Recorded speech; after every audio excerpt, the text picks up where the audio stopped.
Good morning. This is the Eager Beaver Show. You are listening to a True North Eager Beaver Media Incorporated podcast.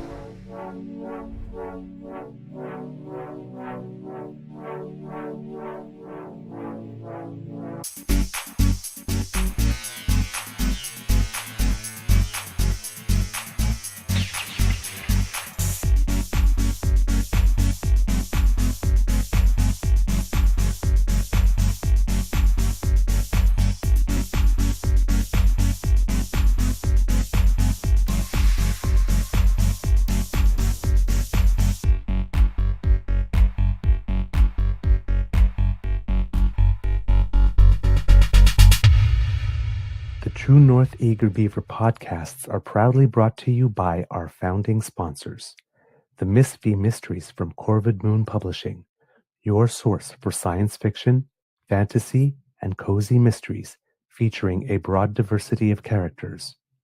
PsychicTarot.ca, book your tarot reading and unlock your spiritual journey. And the Pepper Master, hot pepper sauces made from farm-fresh ingredients to thrill your taste buds and expand your mind.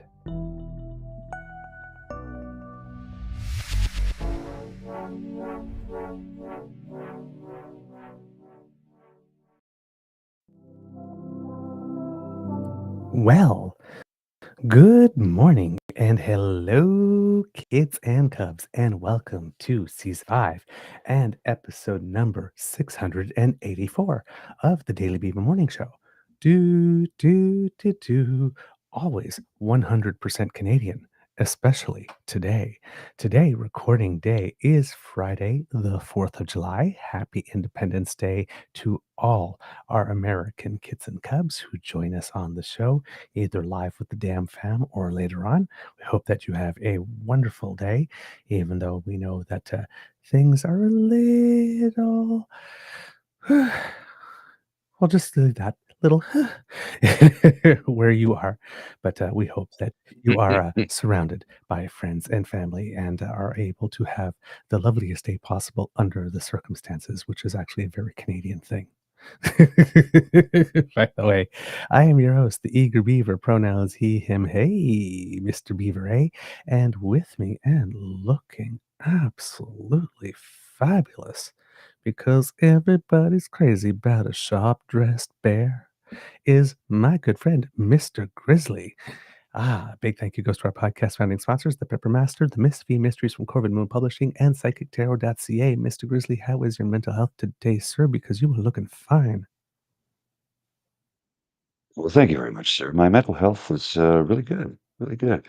It's a little tired. I mean, I did get up at 4 a.m. here this morning to get ready because we had a meeting scheduled at 7, and they said, "Could we meet at 6:30?" And I'm like, "Yeah, no problem." They're like, "Actually, can we make it 6?" I'm like, "Yeah, okay, no problem."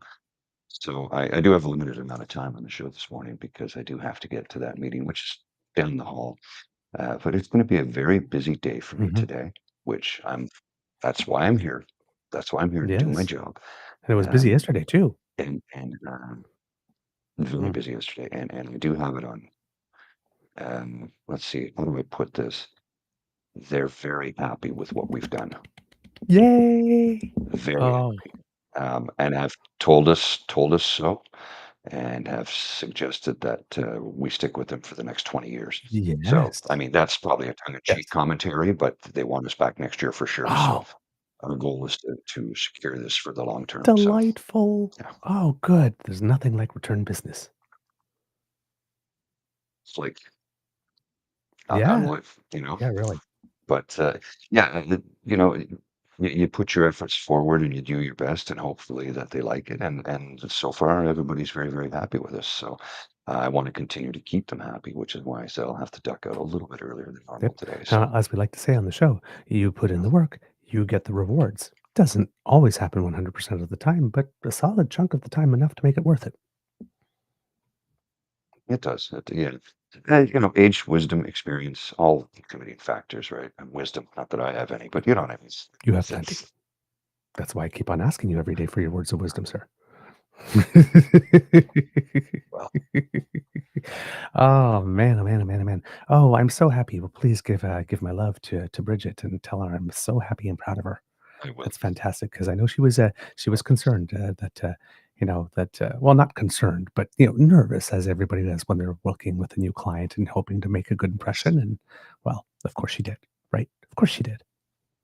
It's nervous I anticipation, right? I have no doubt. And I told him, "Look," oh, same thing. I said, "Look, you're gonna do fine. We'll do great. Don't worry." They love her. I've been able to provide some technical support and assistance in necessary moments that they were praising me for, and I'm like, "I was just doing my job." Yeah, but They're like, "No, no, what you do." I'm she's like, good at "Okay, what well, she thank you very does. much. I Yep. appreciate that, but I'm She's good at doing." what she does, you're good at what you do. It makes a great combination. It's all working. Ah, It's all I'm so working. happy. So I'm yeah. so happy. Yeah. So limited time this morning, and I'm in a room that they'll be having a meeting later, a closed door meeting for the individuals involved. Again, I Yes, can't tell you what we're doing here. So indeed, indeed. Mr. it's important work, Oh, though. yes. It's important work that what is taking place here. Yes. You know this. You very well know this. Yes, So yes. I helped just a tiny little bit. and You guys did the most stuff. well, here's the best part. Every single person that is involved here is fully on board with doing what needs to be done. Yes. Because they do recognize, like, every single one of them's like, "Oh, no, we recognize the brevity of the situation." Nobody's taking it for granted. Nobody's trying to push anything aside. Everybody is takes this job seriously. So this is good. This is good. I That's all I can say. I mean, Yeah. Well, it's I'm being vague, but that's I'm yeah, vague for a no, reason. yeah, I it's have to important when be. all the players around the table can at least agree on the common objective and the importance of it. Correct. And they do. That's the thing. And you know that this is a very important common achievement. So Mhm, no, absolutely. Yeah. Unlike a certain situation that we got going in Canada, where we have one premier in particular who doesn't seem to agree on the importance of everybody working together and being on the same page. Oh, did I just let my petty slip out? Sorry. maybe But before we get into that, well, Mr. Grizzly, you have something for us. I just wanted to share something that sorry, just sorry about that. I had some noise in the background that was throwing me off for a sec there, but I got it fixed now. I do have something that I wanted to share this morning, which is what it was something that brings one joy, right? Is that Ah. Marie Kondo sparks joy. This sparks joy. So I'm going to share this. Put it on the screen. There's two photos. I'll show you the first photo, and there's an explainer, and then I'll show you the second photo. So here in the first photo, we see, you know him, you love him, Carlton, Nepean Carlton, member of Parliament, Bruce Fanjoy, with a pair of shoes, is spray painted gold and placed. Actually, I think it looks like two pairs of shoes by the looks of it. You can't really tell from the photo, but it says, "I thought I'd misplaced one of the pairs of shoes I worn out during my long campaign. I learned today what happened. My amazing campaign team had a plan for them, and today they came back better than ever. A reminder of the power of perseverance."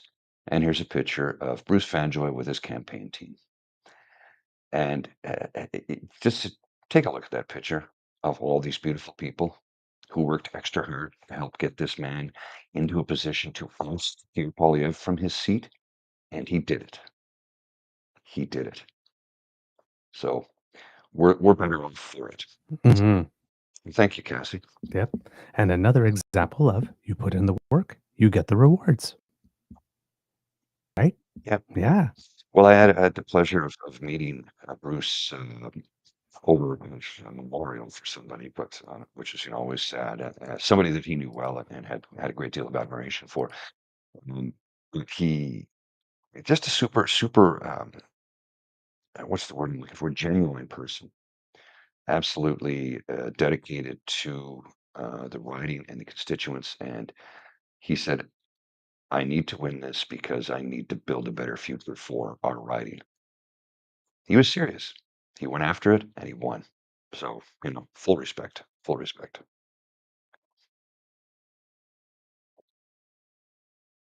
I think you're muted there, sir. No, it keeps turning itself on. My computer is doing weird things today. But no, absolutely, you're correct, Mr. Grizzly. Uh, listen, you know, we're seeing it in Alberta as well, the way he's treating people in Battle River Crowfoot. Basically, I'm in the parade because you've come here to see me, as opposed to I've come to see Yeah, they you. need so at an event, I don't know if you saw the picture yesterday. He just walked up, set up a speaker and I microphone. couldn't hear that. Make that out. Apparently, Sorry. he went to the Stampede event in the riding and set up a microphone and a couple of speakers and started to speak, and people were like, "What the hell is this?" Apparently, I don't have that. I haven't been able to confirm that, but those are the stories that I've been reading online. Whether or not that's entirely true is another question, but would it surprise you in the least bit? Um, no, Wouldn't surprise not me. particularly. He's the type of person that likes to insert himself, and it's about himself. So no, Yeah, that wouldn't surprise him. Yeah, there have been some pictures. He's standing in the field, and he's well, he seems to be rather far away from people as well. mm, Like this whole part of yeah. campaigning is supposed to be about getting close to the people. Here, I've got an image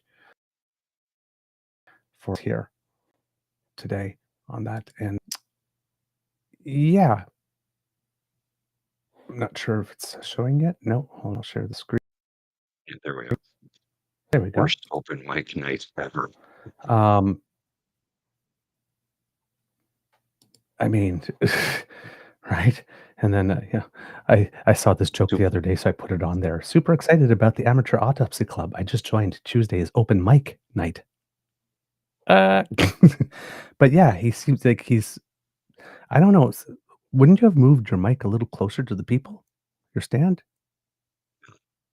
no, no, no. Remember, he doesn't want to be able to hear questions that people ask him.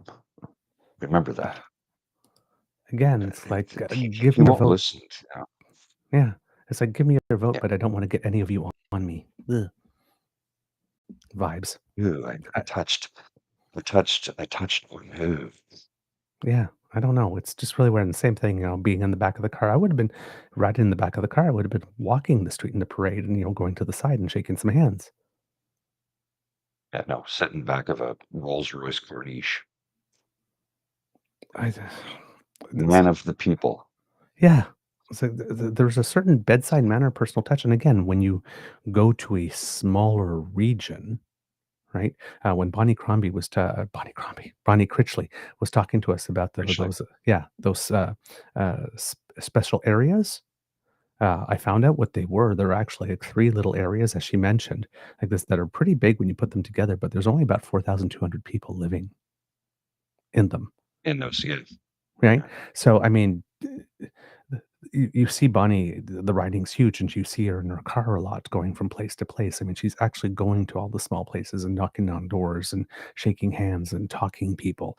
Whereas he's showing up at big crowd events, and you come to see me. And yes, we've seen some images of him, hugging people as he goes door to door knocking, along with Damien Couric, who's basically opening all the doors for him. Bonnie Crombie. Why keep on saying Bonnie Crombie? Actually, Bonnie Critchley keeps on opening her own doors. Right? I'm in a place like that, it would seem that the personal touch does matter, and being from there does matter, and being able to relate and having people know that, you're one of them does matter. And he just keeps on sending that message that, give me the seat because I want it, so that I can just go back to regularly scheduled programming of running for prime minister again, which is not a thing. But no, he's not. another thing. Yeah, I mean, if I was there, I mean, normally when you have a party leader running in your riding, it's a good thing. It's a bonus because you think, well, they got more sway. Maybe we will get a couple extra things for our riding, or our riding will get extra attention or something of the sort. But that's not what this guy's makeup is, right? He's not interested in that. I mean, if he was interested in that, I mean, after 20 years in Carleton, the voters would have brought him back. He's not interested in serving the constituents in his particular riding. He's got that ambition, baby. Look at his eyes. So, And let's remember that the gaslighting attempt by certain individuals and certain political parties in this country continues to erupt at the social media level by suggesting the riding that he was in, which was expanded, as we well know, was expanded into a former liberal riding. I'm like, no, that is not correct. He actually expanded when the riding was expanded by Elections Canada, not the Liberal Party of Canada, despite what many people seem to believe, who fail to understand how the system works, expanded by Elections Canada to a largely conservative base. And he was soundly rejected by that largely conservative base. yes, it wasn't expanded into an urban area. It was expanded to a more rural area. Correct, which is traditionally conservative based. Yes. So, but they just continue to regurgitate that. Oh, the liberal program. No, they did not. They need to cope. They need to cope, and it has to be somebody else's fault, and it usually has to be someone on the left's fault for it to work, right? So, or the system, or some deep state thing, or whatever, right? Oh, yes, yes. Right. It's like, the system's working against us. The media hates us, so we need to cull the CBC. It's like, because we keep on getting bad press. It's like, you get bad press because you do bad shit. It's like, if you did positive things, you might still get some bad press, but you get less of it because there's always a press that's going to poo-poo on you no matter what. But like, it's not the quality of the press is not reflective of anyone's bias. It's reflective of what you put out there.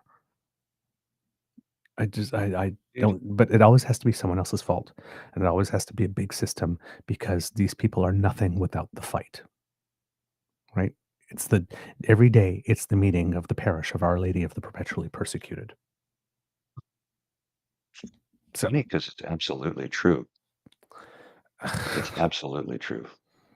It's like, God, I mean, let's put it this way. If they were so persecuted, how are they raising that much money? How are they allowed to be raising that much money? You'd think that the rules would not allow that. But I guess nobody really fears them making so much money because they're so terrible at spending. I'm sorry. I shouldn't be laughing. It's fine. Go ahead and laugh. It's funny. I get a kick out of it. Oh, man. I'm laughing, so. Jeez. In news that will make you happy, Mr. Grizzly, because we know that you're a big labor rights person, so am I. There was history made in British Columbia. Uber drivers in Victoria were granted union certification, becoming the first group of gig workers in Canada to be certified under provincial labor laws, and thus creating precedent for everyone else that's in the gig industry now. Excellent. Yeah. This is good news. Yes. According to Akshay Kulkarni of CBC News, more than 500 Uber drivers in Victoria, BC have received union certification from the province's Labour Relations Board. The drivers will now look to bargain for collective rights with Uber, the ride-hailing giant that recently expanded across the province. In a statement, United Food and Commercial Workers Union, UFCW Canada, whose local 1518 will represent the drivers, says it's the first time gig workers in Canada have had a union certified. A union spokesperson said the Uber drivers will be the first in Canada to have a formal say in their workplace, and they will soon bring a number of concerns to a negotiating table. Quote, by and large, they include things like health and safety compensation, exploring whether or not there's a possibility of benefits, and form a regular part of a collective bargaining agreement, says Pablo Godoy, a UFC. Sorry, I was going to say UFC, which is a completely different thing. UFCW. Story. Yes, UFCW, Canada's director for emerging sectors. Although when you're a gig workers negotiating against a big company, maybe having some UFC muscle backing you certainly wouldn't hurt. Godoy said the process was almost a year in the making, and it took a lot of work among drivers to talk to each other and sign union cards. The spokesperson noted that given Uber's model of having drivers sign themselves up for gig work, there was some unique wrinkles to having ride-hailing drivers become part of a union. In BC, if more than 55% of a workplace sign union cards, they automatically become certified with the BC Labor Relations Board under a single-step certification process. So that's interesting. Okay, so you can like bypass all of that stuff if you can actually get 55% of the workplace to sign on. So it does require a lot of work, but if you do it, things speed up. Godoy said that over 500 drivers signed union cards, and the union estimated there were around 600 or 700 drivers in Victoria at the time. So that's way over 55%. Yeah. Ultimately, the Labour Board was satisfied the union met the 55% threshold. Quote, the interesting and unique part of this industry is that given the barrier to entry being so low, we know that at any given moment there can be an influx of drivers onto the platform. And so we're looking forward to, in bargaining, understanding exactly the number of new members that the UFCW Canada is welcoming into the family. The union representative said that drivers want to see better provisions around health and safety, as well as more transparency around payments, app rating systems, and account deactivations. Godoy said the union hoped to begin bargaining with Uber in the next month or two and shortly thereafter have the union's first collective agreement. Last August, the province passed expanded gig worker regulations, which include a minimum wage of $20.88 an hour. I hope other provinces pick up these regulations. Wow, this is a good idea. Compensation coverage, workers' compensation coverage, and measures for pay transparency, though the wage only applied to time spent on jobs, not time spent waiting for jobs. At the time, Uber expressed concerns about the prospect of giving workers a minimum wage, but provincial officials did not back down from the regulation. The measures came after a number of high-profile cases involving threats to drivers and reports of them not being able to make ends meet. The rules meant I'm gig just going to workers. stop right there for a second. Yes?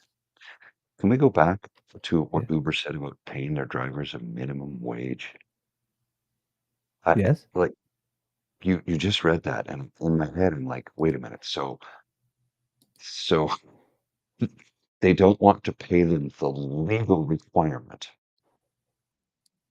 by the province of a minimum wage because it's going to cut into our margin too much.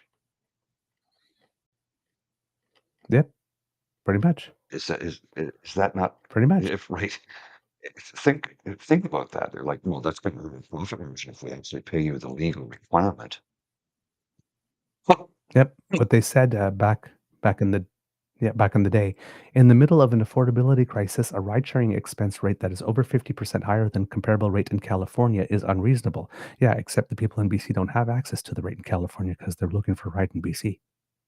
And we encourage the government to reconsider the consequences for British Columbians who rely on rideshare and delivery, emailed Kirthana Rang, the Canadian communications lead for Uber. This was back in the month of, this was in, June 2024 when this first came up. So that was the position at the time. Skip the Decisions communications manager, Melanie Fatours Richardson, had a similar response, calling the rules government over-regulation, arguing these measures will only put more pressure on Canadians, exacerbating the cost of living crisis across the country. Yes, it's terrible for the government to want people to be paid minimum wage because, that's what's going to contribute to the cost of living crisis, not paying. Yes, Yes. because not paying people a minimum wage doesn't contribute to the cost of living crisis. They just Are you you kidding do me? recognize. Yeah, you do recognize, folks, and I've said this before. If they could pay you nothing, they would, Yep. and it's evidenced by what they're doing. Yep. If they could pay Uber. you nothing, they would. It's called legalized slavery in the modern world. Pay you as little as possible to Yep. maximize their profit margin. Yep. It's modern In slavery. Yep. In 2024, here it was said that Uber, a publicly traded company headquartered in California, reported a net income of more than $1 billion in US 2023, with CEO Dara, I cannot pronounce this last name, Khosrowshahi's earnings reported at 1 million base annual pay, up to 24 million after factoring stock options and other compensation following continued growth in 2022 and 2023. Skip the Dishes is headquartered in Winnipeg and is a subsidiary of the Dutch multinational Just Eat Takeaway, the largest food delivery company in Europe, valued at more than $2 billion, according to Reuters. So, the premier at the time, however, in an unrelated news conference, said, "These companies can suck it up. They'll be all right. They'll be fine." And that may be any of those companies, or it may be some entirely different company that starts up in this province. when he's talking, because he said to that last part of the quote is him saying that British Columbians will use the service that is the most cost competitive. Premier Irby said he didn't want to see someone going further into debt because they have a card to pay for that isn't supported by their employer. Quote, which are these app-based companies that have $1 billion in revenue? Wow. That's an attitude I like. It says, no, we need to make Yes. sure people get paid at least $20.88 an hour here in British Columbia because the cost of living is such. Oh, that's gonna help. That's not gonna hurt us. That's not gonna help. That's gonna drive the economy down. Oh my God, what are we gonna do if we make a little bit less? So you can suck it up. Well, it boils down to this. If your business is based on paying people as little as possible or nothing at all, your business model sucks. Exactly. I'm not a genius. I'm far from it. Not that smart. But I do know this. Your business model needs to be able to turn profit while actually paying your employees a living wage. And if you can't do that, well, You're in the I'll wrong business. reserve the rude well, I'll reserve the rude thoughts I have in my head because I'm styled up this morning. So I'll try and keep everything above board and Mhm. But it also means you're not good at business or you don't have a viable business. yes, exactly. Well, So, this is PNC Bio. I suppose it must be pretty hard to only have 5 helicopters instead of 6, 3 mm, private jets instead of 5. Won't someone think of the billionaires? let's have a moment. Yes, Mm. All right.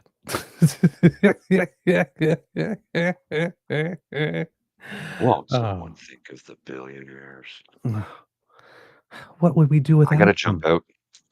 I gotta jump out in a couple of minutes here, All sir, right, but I sir. did want to share because I do have a meeting down the hall and I have to prepare for it. I do want to share a photo from last night. We had dinner at the legislature here in Oh, Yellowknife, which is about a 5-minute walk from the hotel we're currently in. It's like right across the way. But I did. Oh, and now, well, there we go. oh, lovely. It's a beautiful building. Oh yeah, it's an Yes. absolutely beautiful building. I took a few photos of some stuff inside. There's one mace that was supplied, and this is a story behind this mace, which is made from local copper, wood, caribou, et cetera, et cetera, et cetera. At a point in time later, I'll read this into the record so that we have a better idea of what it's all about. And when I do get back home, I'm going to work on putting together a video clip and stitching some stuff together of what I shot. I had a few different technical glitches and challenges when I was walking around with my gimbal and shooting some video, and the video was looking great. And then the gimbal just kept dropping off for some reason. And I figured because it's a Bluetooth connection and I was in a crowd of 3 to 5,000 people. They probably had Bluetooth stuff and they was getting cross. Anyway, it just kept dying. So it was frustrating, but nevertheless, we recorded a few different things and I'll stitch some video together and put like Excellent. a sizzle reel. So of the highlight of the trip and some photos that we managed to take along the way. But I do have to jump because I do have to get prepared for this meeting, and I don't like to be ill prepared, especially when money is involved, and it's Bridget's company, so I'm in the employ of Yes. Bridget right now. Never thought I'd say that, but yeah, here I am. I'm for my Thoroughly life. modern woman. Thoroughly modern man. What? Hell yeah! Oh, yeah! Hell yeah! Well, she's just. I said, look, just tell me where you need me to be, and tell me what you need me to Yep. do. She's like, really? And I go, Yeah. well, of course, you're the boss. I'm Yeah. here to Tell serve. me where to show up and what to wear. Right? Yeah, that's what it boils down to in the end. Anyway, I do have to run, so everybody hey, congratulations, Yes. Frank. Good on you getting the job. That's good news. We like to hear good news. We like to speak good news. We like to say things about good people having good news for us. I do have to jump. I will see all of you on the other side sometime next week. I would assume Monday morning. Yeah, Monday morning. Fly back tomorrow. And until such time that we meet again, you take care, my friends. Thank you, my We'll see you friend. soon. Give my best to Bridget. There you go, kits and cubs.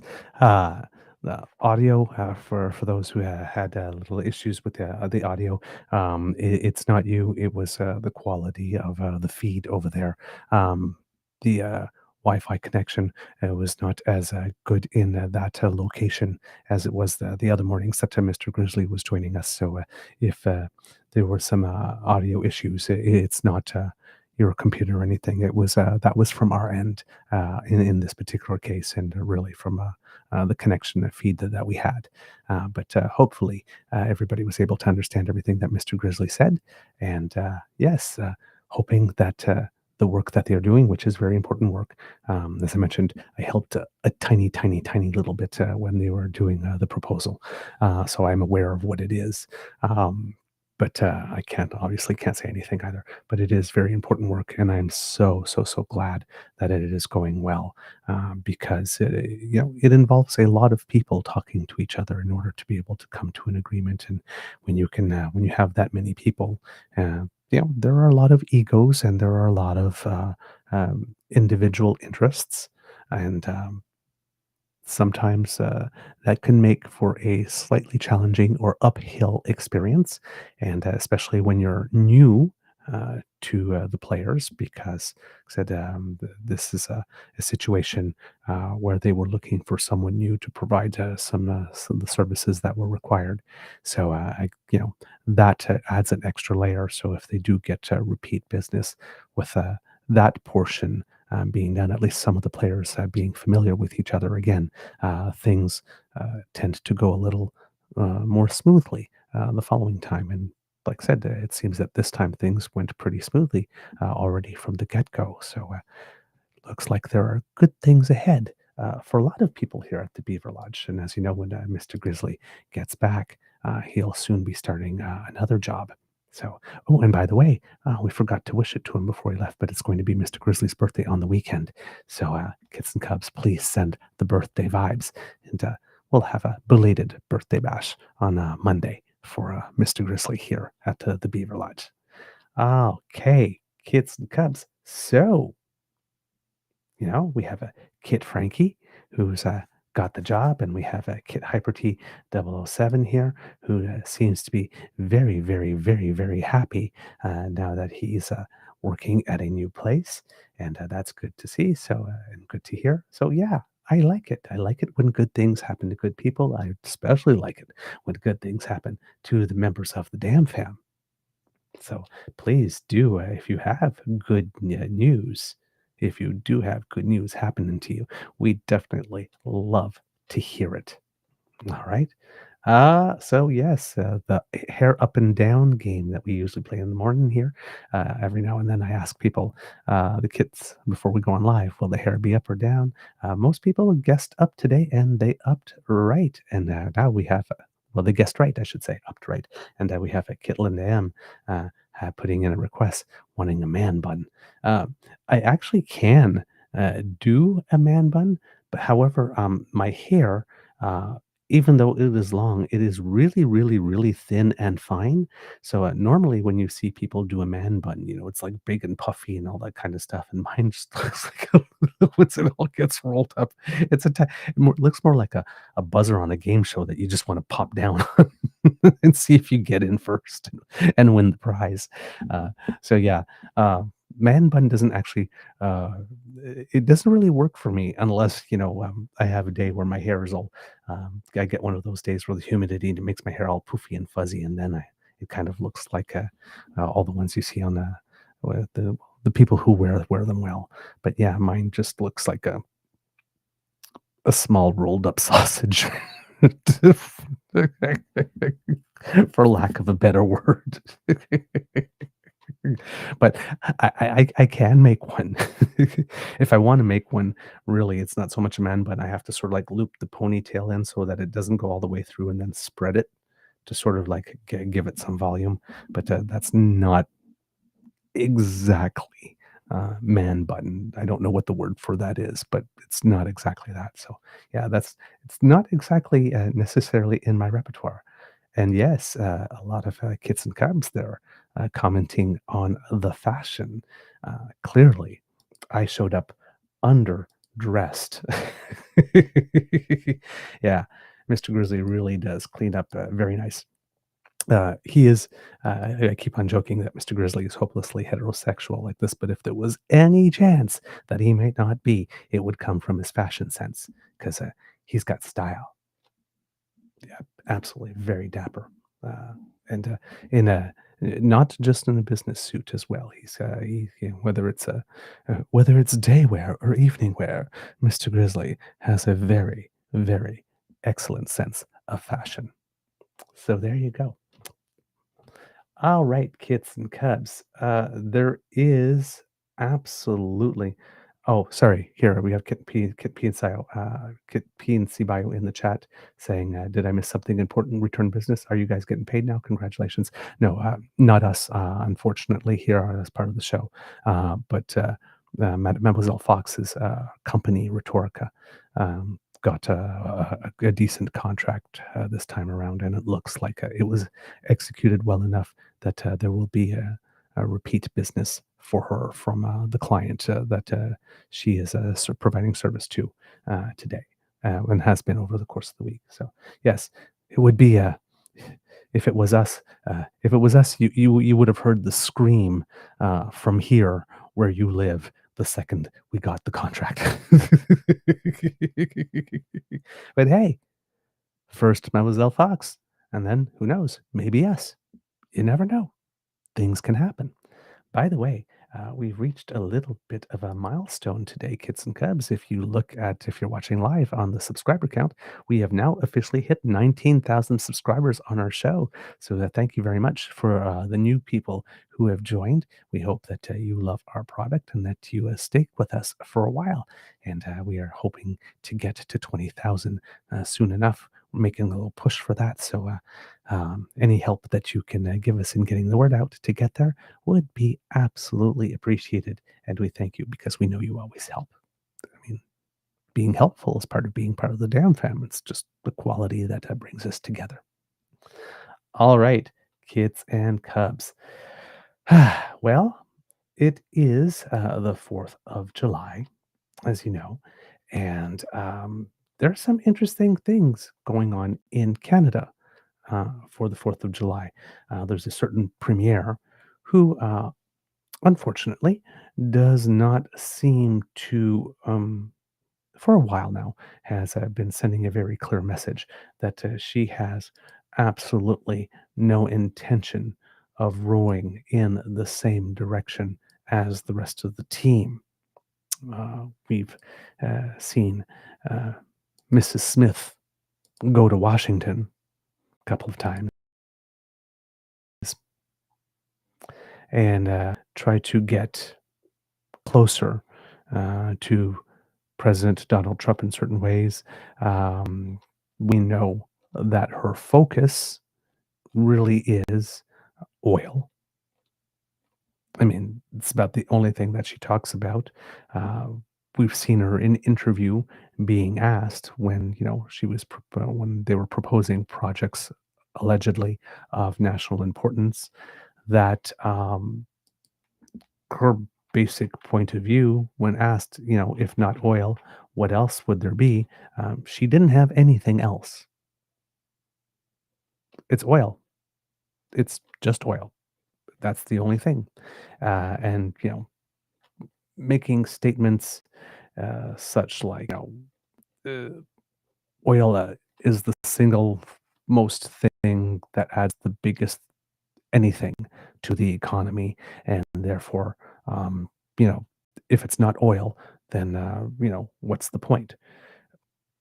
Um, And, in fairness, oil and, the activity it generates when it is doing well does generate a lot of benefit for the Canadian economy. Not as much as she says, but a lot and not a negligible amount.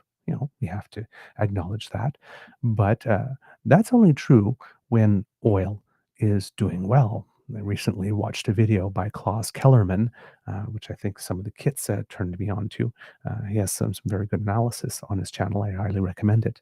Klaus Kellerman POV is the channel. But he was looking at prime ministers over the course of the years and which ones had the better track records on the economy. And while he was looking strictly at financial data, and he was looking at GDP numbers. There were three particular times over the last little while when uh, GDP decreased year over year rather than increased.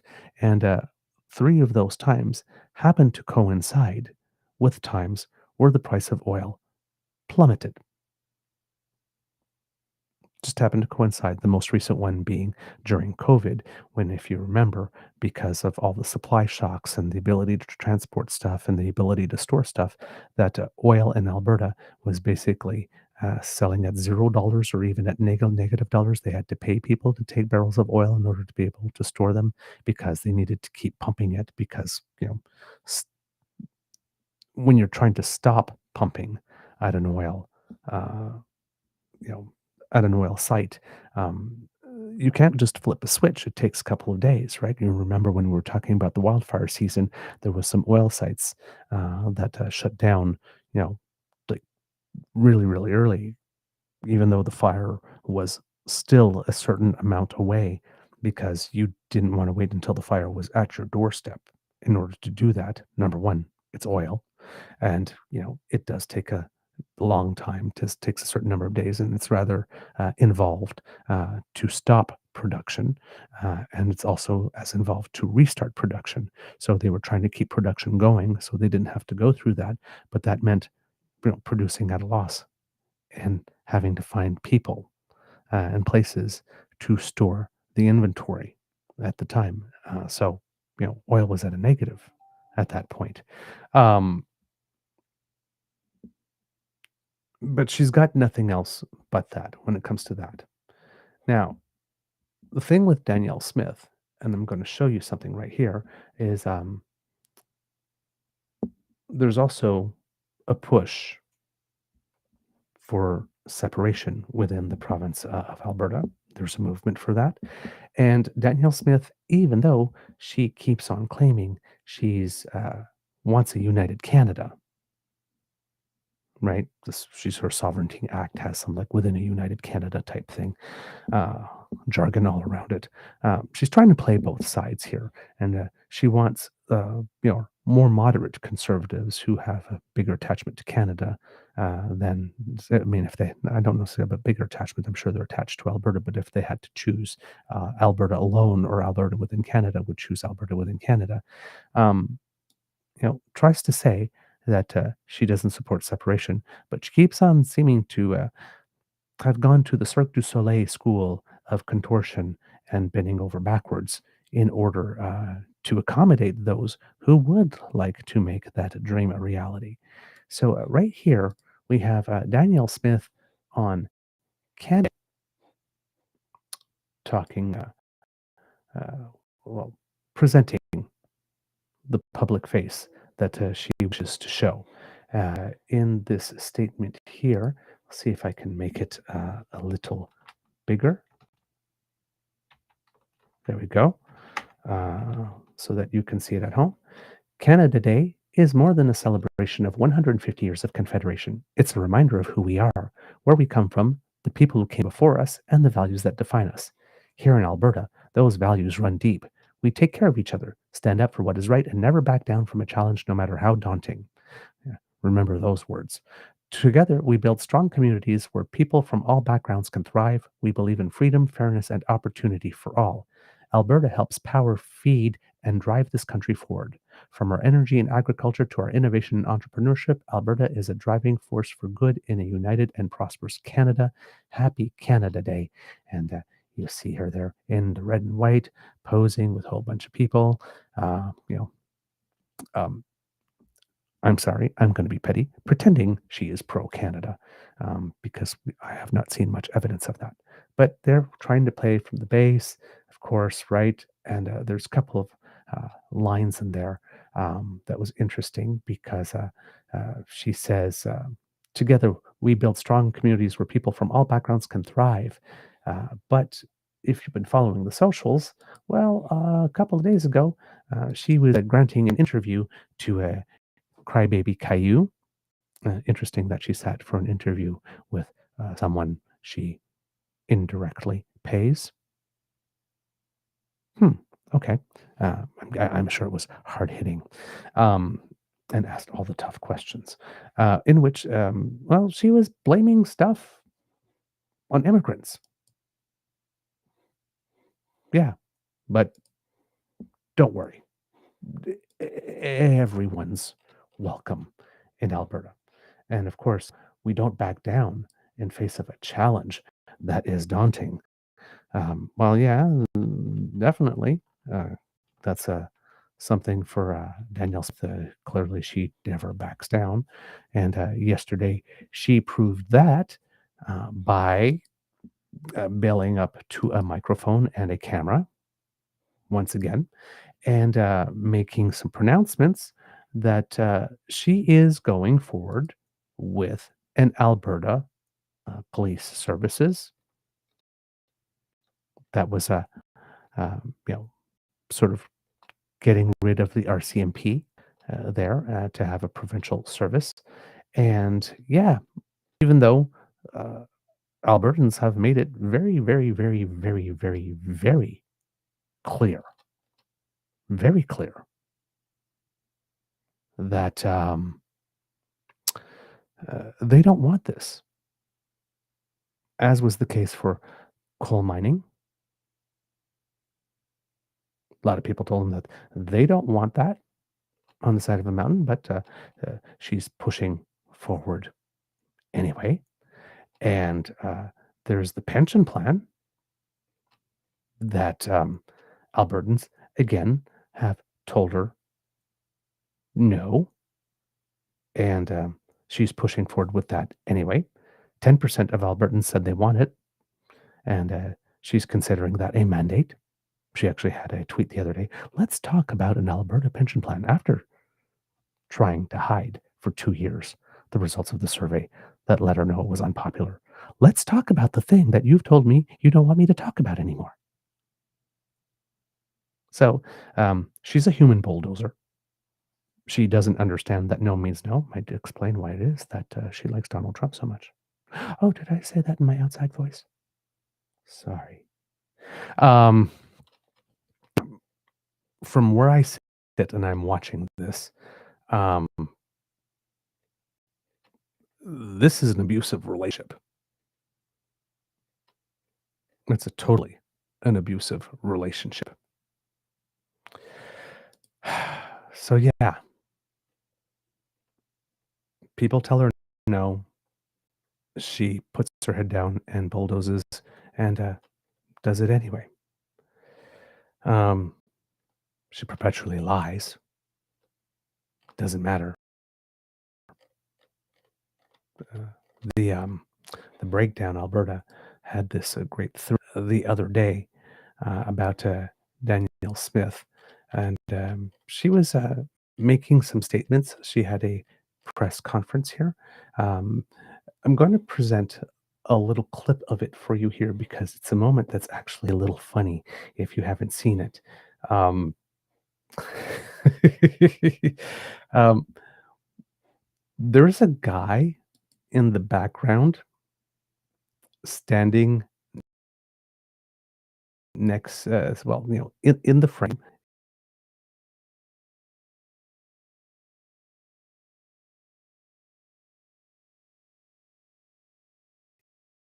At some point, uh, I really can't explain it. You basically just have to see it. I can't remember who this person's name is. Unfortunately, I wish I could say that is the case.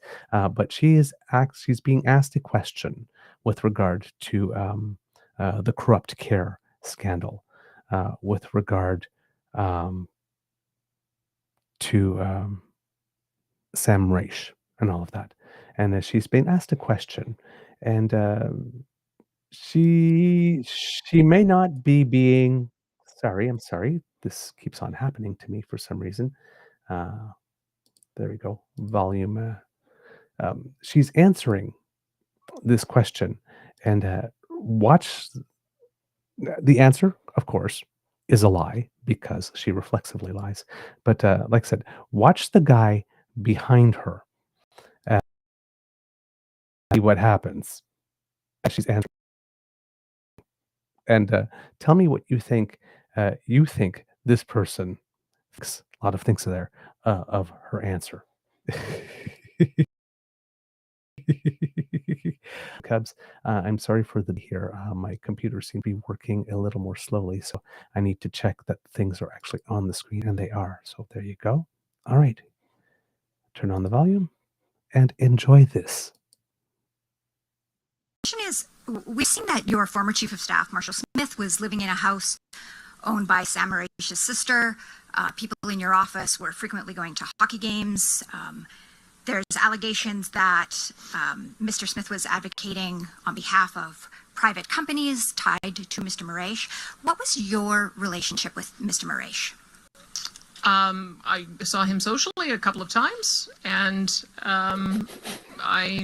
the same thing that I have with many people who seek to have a relationship with our government. I have formal meetings with them, sometimes meet with them one-on-one, but I would say that it was a very professional relationship. And when was the last time that you met with him? I don't know, over a year ago. Okay, thank you very much.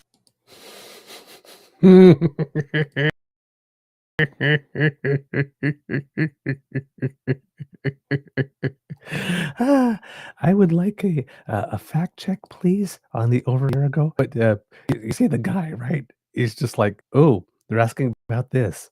Oh, look, there's something on the ground here that's uneven. I think I'll take a step. Oh, they're asking more about this. I think I'll take another little step until he wasn't in frame anymore. He did not want to be on scene on camera as she was answering this question.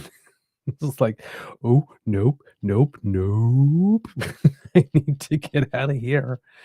So yeah, Danielle Smith has a bit of a sticky relationship with the truth. Now, according to our friends at the Breakdown, when it comes to this specifically, um, this is Nate Pike, of course, who says last year, Last Door Recovery, who have played an integral role in bringing Marshall Smith's vision for, quote, the Alberta model, held a sober stampede. Trooper was there, the band. Who else was there? Glad you asked. Jason Nixon, Dan Williams, Danielle Smith, Last Door Director of Community Development, Giuseppe Ganci. And hey, that dude on the left sure looks like Danielle Smith's former chief of staff. We kept the date on this photo. And here we go, kids and cubs. Since we're doing this and since there are some photos, well, let's show them to you. So yes, go Jason Nixon, Dan Williams, Danielle Smith, Last Door Director of Community Development, Giuseppe Ganci, all in that photo. And wow, yeah, that dude on the left sure looks like Danielle Smith's former chief of staff. It does. There she is again. So all of these power people were at last year's Sober Stampede on July 13th, but it appears another powerful figure came down from Edmonton for the day because that black shirt, black hat sure looks like Sam Raish. But that's Big Nixon, not Smith. Interesting. We would need a picture of Smith, though, right, to demonstrate that she can't truth? Hey, what's this here? Looks like Danielle Smith, Marshall Smith, Giuseppe Ganci, and Sam Raish having a good old chat on July 13th, 2024, less than a year ago.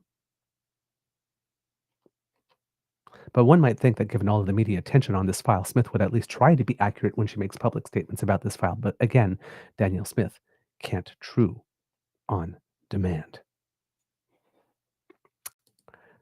So, Danielle Smith cannot true on demand. She doesn't accept an answer.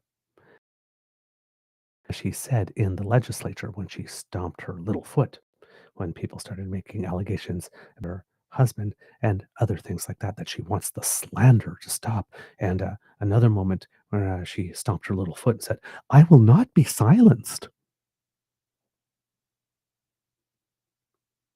So it doesn't matter how many times you tell her no. If Danielle wants something, Danielle wants something. And she just keeps pushing and pushing and pushing and pushing until she wears you down or just imposes it on you, while trying to pretend, of course, that she's doing things for the best interest of Albertans. Or she's allowing coal mining because we need to avoid a $14 billion lawsuit. Or or whatever, right? She just lies, reflexively lies. Well, today is the 4th of July, and today, Danielle Smith is going to belly up to a microphone again and camera and tell Albertans what are the rules for these citizen activated referenda.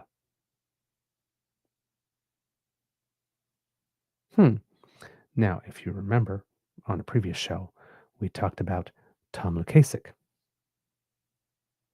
Used to be Deputy Premier of Alberta. Definitely a conservative. More of a progressive conservative, but a conservative. And how he kind of outsmarted the Alberta Prosperity Project because he filed paperwork for one of these citizen actions and, paid his fee and, well, basically wrestled the narrative away from the separatists by putting a referendum question on the ballot. Well, still not on the ballot yet, but putting forward a referendum question that is positive rather than negative. So the question is not asking whether or not Alberta should separate from Canada, but basically whether or not Alberta should remain in Canada, which flips the narrative, of course, and takes control of the narrative. So he's the one setting the agenda and not them, which is a very, very, very clever move. Now, as we mentioned on the show as well, you've got to watch out for Danielle Smith because, she just passed all these new rules in a certain way that would make it much easier for that separatist movement to be able to do that. I believe things like the number of signatures and the number of days required to get them have changed. I would assume that in this case it's fewer signatures. Well, it is fewer signatures. I don't have to assume that, and more days. So there used to be a rule under these ballot initiative things that if you got X number amount of signatures, I think it's like 280,000 or 293,000. I keep on reading different numbers and hearing different numbers over 90 days, then it can get on the ballot. But now, when the separatists started talking, because, separatism is not as popular in Alberta as public opinion polls have been showing us, suddenly that went down to 200,000 and they have 120 days.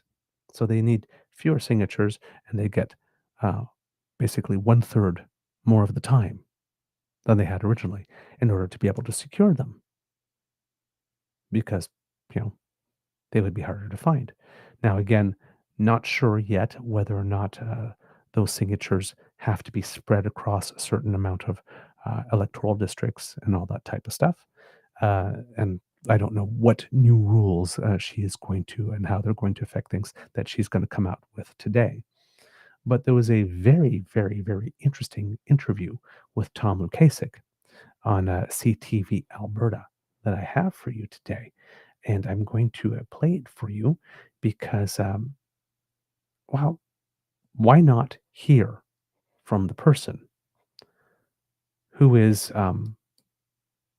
spearheading this himself. I mean, if you want to get information about the motives of the person who wants to put this on the ballot, then why not just go to the person who wants to put this on the ballot? Now, Tom Lukasik is someone that we would like to get on the show, and as I mentioned before on the show, we were blocked at one point, so we couldn't reach out to him. I believe it was Kit Hyper T007 who wrote something to, at least this is what I think happened, wrote something on Mr. Lukasik's Twitter feed, and we found ourselves unblocked. And we have been sharing some of his content because this is news that needs to be shared, and he is doing the right thing, and he's doing it in the right way, and we support that. So hopefully, we want to reach out to him, and invite him to the show. Not sure whether or not there's enough trust there yet between us, because clearly, we are not a right of center show. So sometimes people are a little more trepidatious. And of course, back in the day, because there were two True Norths, thankfully they changed their name to Juno. Sometimes we got confused with them, and sometimes people would just, we'd invite them for stuff and we'd get blocked immediately. And say, oh, must be the other True North. So that could have been at the heart of it as well. But we are, at least there's an open line of communication, and we will be attempting to reach out to him to try to have him on the show so that we can learn more about it. But until then, we do have this, and I'm going to present this to you because it is a very compelling interview, and you will see that this is unlike the other movements. This is not a man that's prone to hyperbole or exaggeration or showmanship. He's someone who sees something that's not right and has decided democracy is something that you do. A bit like Bonnie Critchley, if not me, who? So he filed the paperwork, paid the money, and now he's at the head of this movement. So let's hear what he has to say. With Michael Higgins. Welcome to Alberta Prime Time. Ahead tonight, our politics panel on talk of reviving Alberta's PC party. But first, cleared to proceed. I gather he submitted it under the old rules, so I think he needs 293,000 signatures. So I'll wait and see if he's able to accomplish that. All right, kits and cubs, just gonna stop that right there. As you see, Danielle Smith already trying to make the case for, oh, well, there are old rules and new rules. And at the time he submitted it, I think it was the new old rules that applied. So I think for him, it's going to have to be harder. Already putting it out there into the public sphere. Now, whether or not that's her decision is up for debate, as you will see in this interview. The Premier responding to reporter questions on signing or endorsing Thomas Lukaszik's pro-Canada petition, a citizen-led referendum application approved by Alberta's Chief Electoral Officer. The proposed question, do you agree that Alberta should remain in Canada? And the former MLA and Cabinet Minister, Deputy Premier, joins us now to discuss the Canadian petition. Mr. Lukazik, welcome back. Thank you for having me. Straightforward first up question. Are you already collecting signatures? No, we're not. There's a process in place. The Chief Electoral Officer now has to decide whether the old rules or the rules proposed by Danielle Smith will apply to me. He will make that decision, and then we will take it under consideration whether we agree with it or not. And then I have 30 days to appoint a Chief Financial Officer.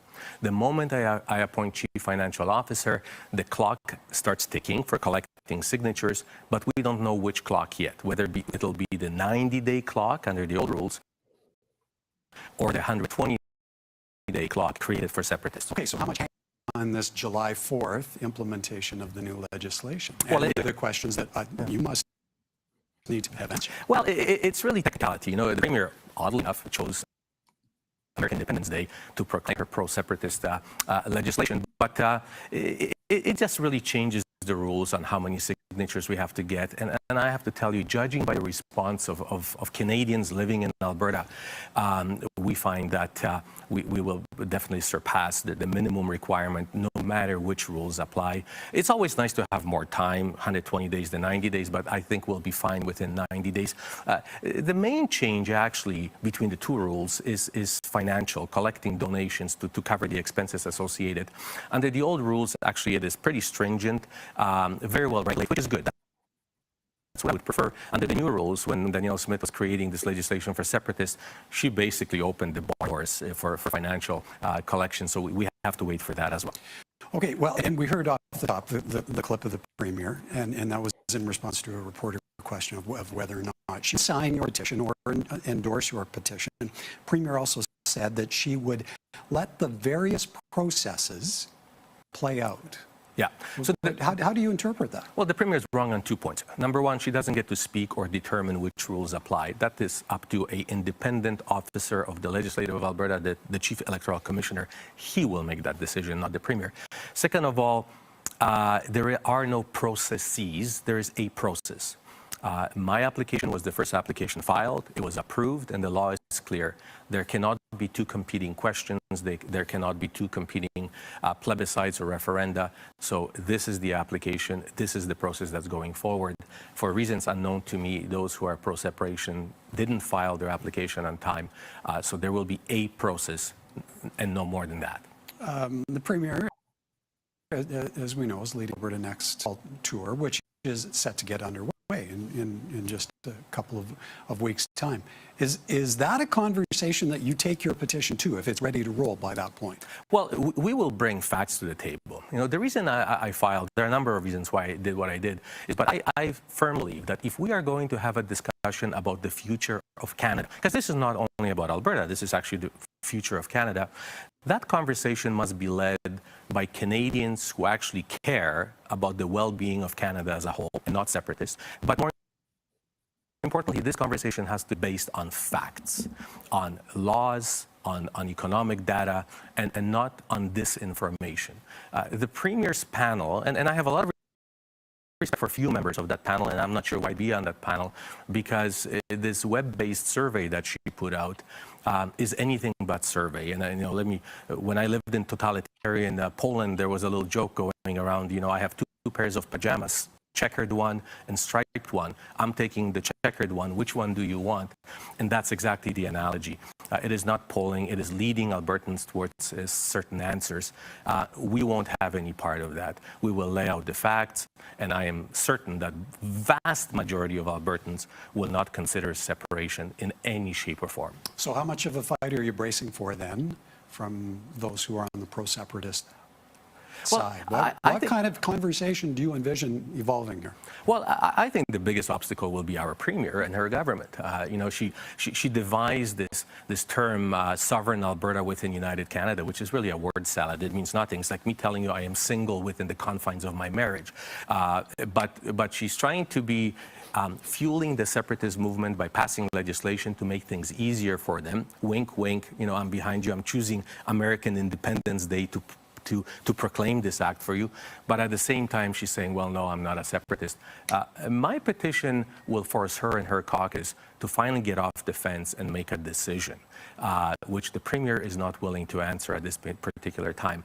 I don't anticipate that she will sign my petition, although if she truly is a loyal Canadian, if she lives up to the oath that she swore both as an MLA and as a cabinet minister, she should sign this petition. But my hopes are not high for that. Maybe to close the conversation, it's a separate topic, but to a degree, it's woven into your petition initiative. Your time in government was as a progressive conservative. Correct. There are two independent MLAs now who were expelled from the UCP caucus who are looking to revive the PC brand. How does that sit with you? You know, good for them, because I think it's good for democracy. I don't like the fact that we really have only two viable parties right now, NDP and UCP. It reminds me sort of American politics. The more viable parties you have that offer different ideas, different perspectives, is better for democracy and for the electorate. So good on them. I'm not sure how successful they will be in reviving the party to the point where it can at least become an opposition or one day form government. But building a party is a difficult process. But what it will do is create a lot of additional danger for Danielle Smith, because she already has the Republican Party of Alberta, which is sort of nipping at her from the far right and taking away support there. I imagine that this Progressive Conservative Party, which will be sort of a moderate center-right party, will be stealing away support from her left side of her caucus. And let's bear in mind that Danielle Smith has a very small majority at this point in time. She has openly declared separatist MLAs and cabinet ministers in her caucus. And many of her Calgary MLAs won the last election only by a handful of votes. If she loses 5 to 7% of support on either end, she is in political trouble. All right. Mr. Lukazik, always good to hear from you. Kindly for coming in again today. Thank you for having me. And there you have it, kids and cubs. So sorry it's taking me a long time to come back onto the screen, kids and cubs. Like I said, the computer is doing some tricky things today. There you go. So there we go. Thomas Lukazik definitely laying it out there. Calm, reasonable, measured. I do not know where I've disappeared to. Oh boy, it's a weird day here at the Beaver Lodge. Apologies for that, kids and cubs. I really don't know why this is happening. But calm, reasonable, measured, right? Not shouting, not saying ridiculous things, not saying clickbait inflammatory things, just laying it out there very plainly. There's a couple of very interesting comments there. He referred to a consultation that Danielle Smith is doing. She has the Alberta Next series of town halls, I guess, going along. But she had released a survey for all intents and purposes, but everybody that's gone to the survey, there's some video preceding question, and the video is rife with misrepresentation. And then they're asked questions, but they're asked questions in such a way that nobody can actually express displeasure or opposition to what is being proposed. So, it would be sort of like if you were asked, would you like some pie? And you had 4 options. Yeah, damn, absolutely, pie. And then the other one would be, oh, yeah, I like pie. Like this. My favorite is cherry. And then the third option would be, oh, yes, pie is good. And then the final one being, well, if I don't eat too much, I might like some pie. But the option of, no, I would not like pie, I would prefer cake, is not there. So it's a series of questions that only allow you to agree or express support for what Danielle Smith wants to do. Because Danielle Smith only hears what she wants to hear, right? You could go up to Danielle Smith and say, you're pretty dumb. And she would leave that conversation and go, oh, well, thank you for saying I'm pretty. Right?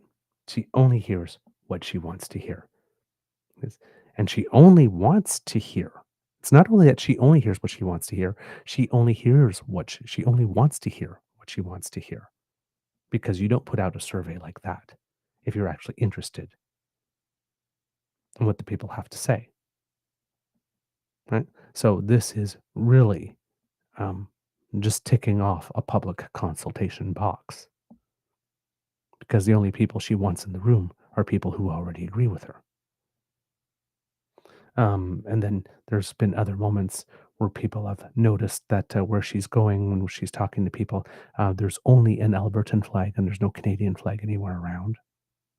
So little signs like that this is not an honest process.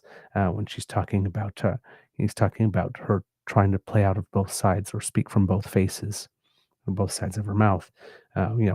Canada within a sovereign Alberta within a united Canada, which he said basically, and I love that line, it's like saying I'm single within the confines of my marriage. See how that works out for you in real life. Right? And then mentioning, of course, the push for an Alberta progressive conservative party again. And again, talking about the fact that there's an Alberta Republican Party and that there seems to be provincially a splintering of the factions on the right, right? Because this UCP, United Conservative Party, that Jason Kenney tried to force together, took various factions who agreed for some time that they would all work together to claim power. But all the various factions within this movement hate each other. And now it is starting to fray, right? So on the right side, you have the Alberta Republican Party that definitely wants to take Alberta out of Canada, while Danielle Smith is trying to pretend or present a face that she would still like Alberta to remain in Canada, but doesn't seem to be, other than the words, doesn't seem to be doing much to help that happen. And to the center of her, well, Peter Guthrie, the former infrastructure minister, who stood up to her and was ejected from caucus. And Scott Sinclair, another person who was expelled from the UCP. Well, they're sitting as independent MLAs, and according to Jason Markusoff here at CBC, they are pushing a bid to resurrect the old party band of Peter Lahaide and Ralph Klein.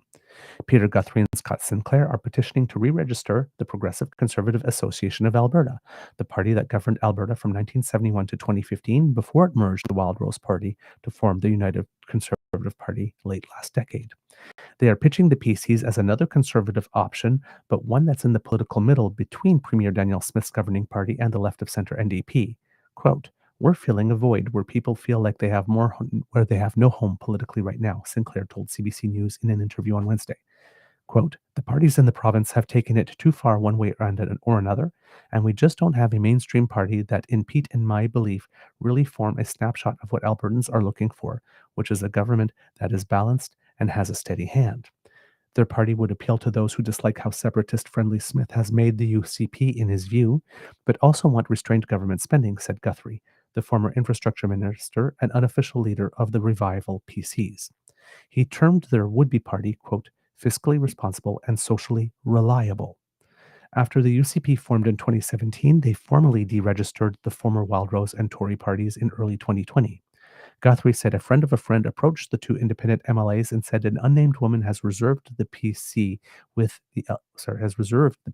Elections Alberta. She was offering it to the pair. Now, to formally register the PC party, Guthrie and Sinclair have until November to collect at least 8,819 signatures on a petition representing 0.3% of the provincial voting population. They plan to spend the time canvassing in their own ridings and touring Alberta's summer festivals and fall and events, with the hope of being able to launch their party this fall. But they've just begun the process. Their fledgling party doesn't even have its website up yet. Until earlier this year, neither politician had publicly voiced any doubts about Smith's UCP until each found himself outside of it for different reasons.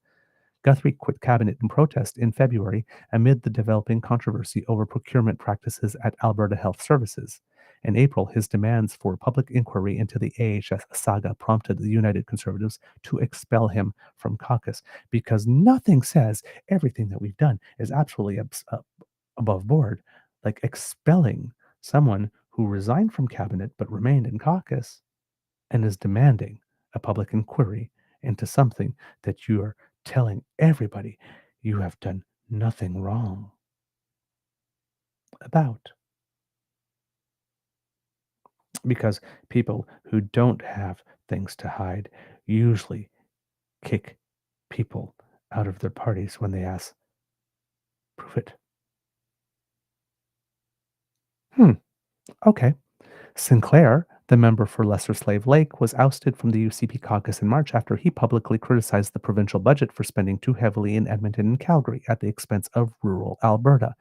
Now, in that case, objecting to the budget, this is grounds for a party to expel, especially if you vote against it. I'm not sure if he got to the point where he voted against it.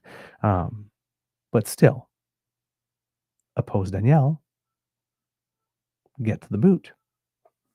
Announcing the PC push on Real Talk with Ryan Jesperson, Sinclair and Smith is, quote, "almost like a miniature version of Donald Trump in Alberta. Just so many controversial things that are radical and extreme happening almost on a daily or weekly basis." Smith's push to dismantle Alberta Health Services showed that her government is, quote, more about disruption than solutions.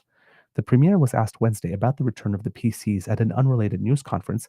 She referred to the 2015 election when the right-leaning PCs in Wildrose combined for more than 50% of the vote, but Rachel Notley's NDP won by eking out a plurality.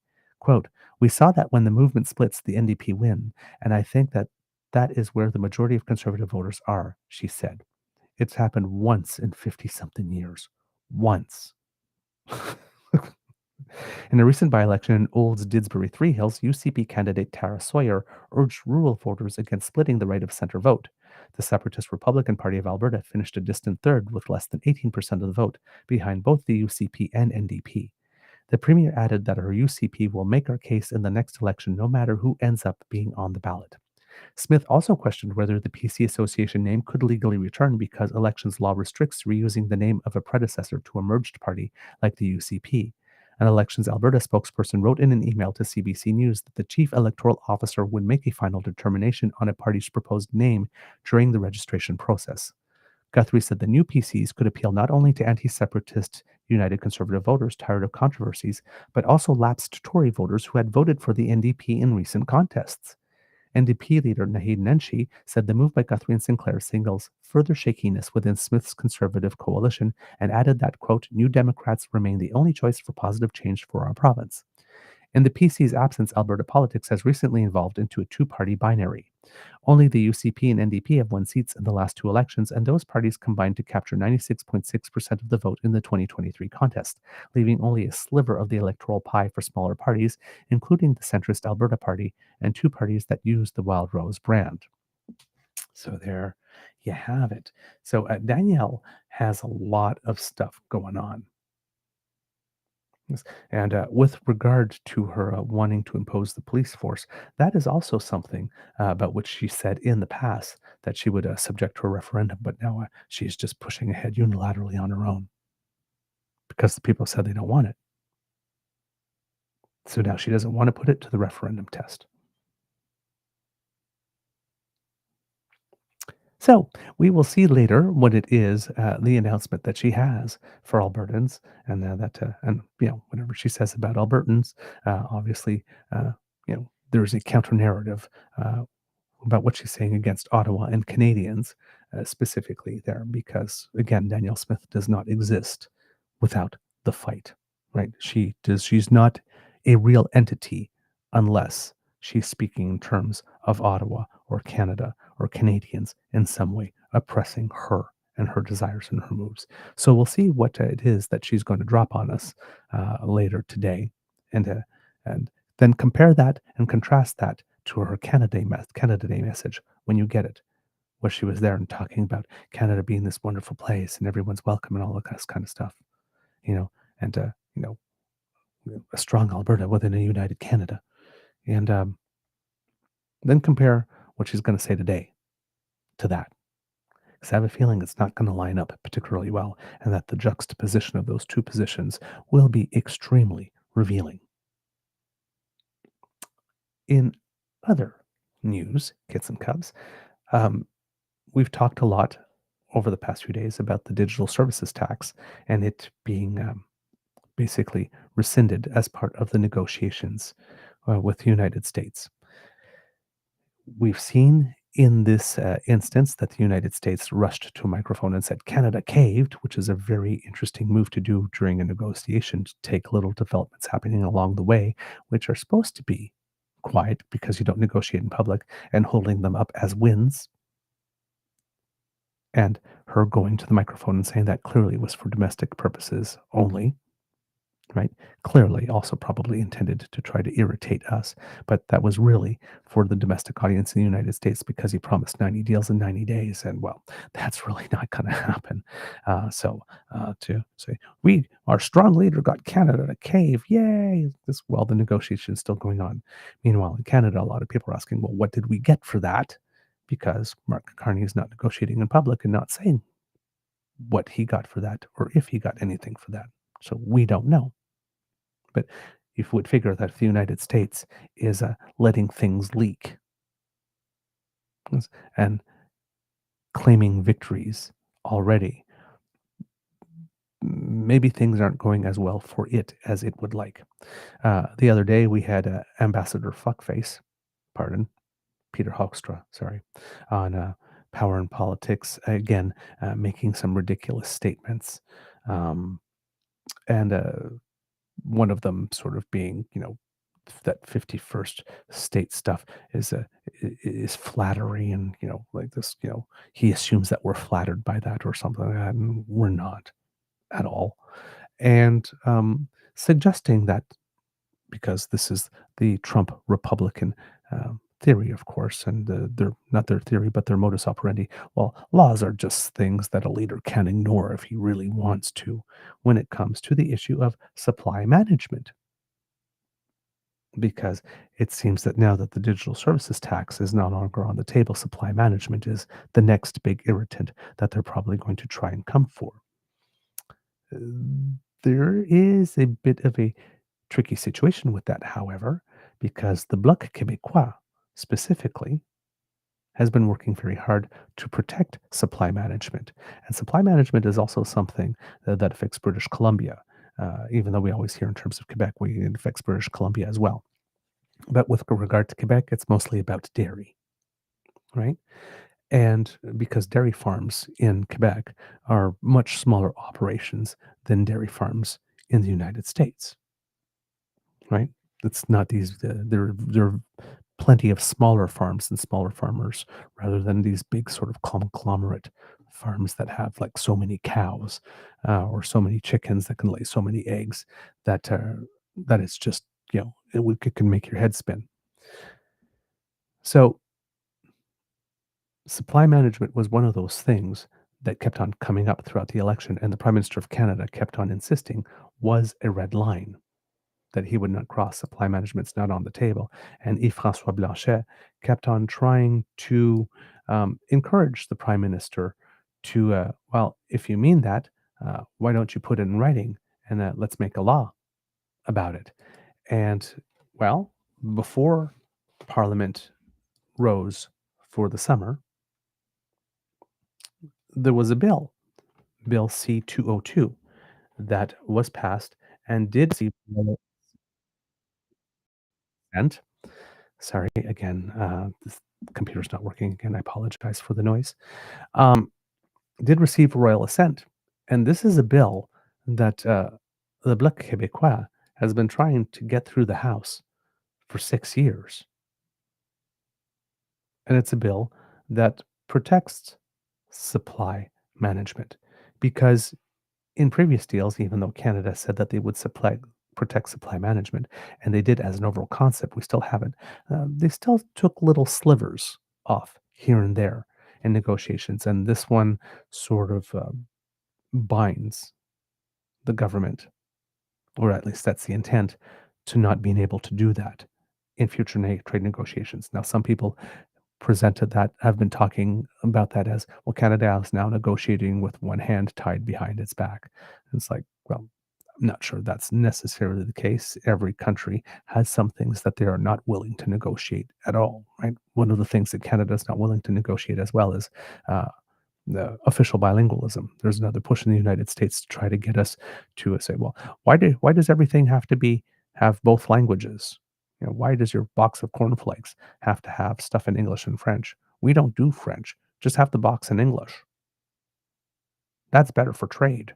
Yeah, it might be better for trade, yes, and it's simpler to only have to print in one language, not have things translated, and to have to try and find places on the box to put more than one language. But if you've ever been to Europe, a lot of things have many languages on them, way more than two. This is not a particularly onerous thing and not a particularly new thing, but hey, it's something that the Americans don't need, so because French is not prevalent there, so why the hell should they do it for anyone else? Remove that cost. It's a barrier to doing business. Yeah, sorry, but we're an officially bilingual country. And if you want to sell your product from coast to coast to coast, yes, your products are going to have to be labeled in both official languages in Canada if you want to do business in Canada. That's just the way it is. That's another red line, right? So there are things that we say, hey, listen, we're going into negotiations, but these things are not on the table. All the other stuff, let's have at it. So this bill is intended to do that with regard to supply management. However, like I said, Hoekstra seems to have a cavalier attitude. Well, laws are just things that leaders can get around if they really want to. So there's an interview here on CBC with the Bloc Québécois agriculture critic Yves Perron. And there's some interesting information in this for you. And again, like Tom Lukasik, no hyperbole, no grandstanding, just some straightforward presentation of facts and concerns. And this is where the digital services tax was something that could be quickly jettisoned, and the prime minister is framing it as, well, it's a, it's something that we knew we were going to have to do anyway. Right. So we've just done it. The fact that he responded, Trump said it, and he responded so quickly rather than letting a week go by or letting him, stew a little bit. A lot of people are fearing that will give Americans more confidence when it comes to coming for supply management. Well, if I said the digital service tax has to go and 3 days later it went, well then, hey, like, how many days will it take us to get rid of supply management?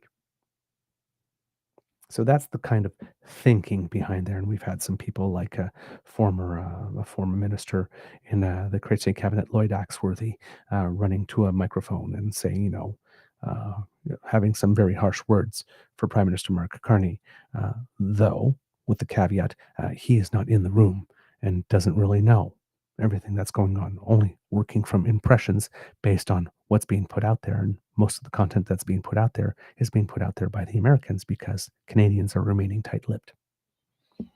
So let's take a listen to this interview with Bloc Québécois agriculture critic Yves Perron and to get a little bit more of an idea of what's at stake.